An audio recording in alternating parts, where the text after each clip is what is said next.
हे वाचन या सवयीमुळे आपली जी विचार करण्याची एक कक्षा आहे ना ती खूप रुंदावते. आपल्या शब्दांचा, ज्ञानाचा साठा देखील वाढतो.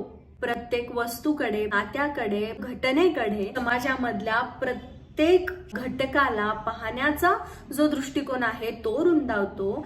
निरीक्षण करण्याची एक शक्ती असते, प्रत्येक गोष्टीचं निरीक्षण करण्याची एक शक्ती असते, ती शक्ती आपल्याला प्राप्त होते. आणि म्हणूनच रोजच्या जीवनामध्ये वाचन करणं खूप जास्त गरजेचं आहे.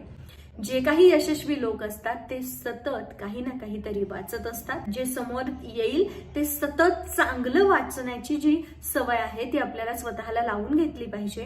आणि जे आपण वाचतोय ते अंमलात सुद्धा आणण्याची सवय आपल्याला लावून घेतली पाहिजे.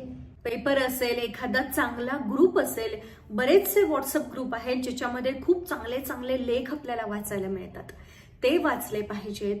कादंबऱ्या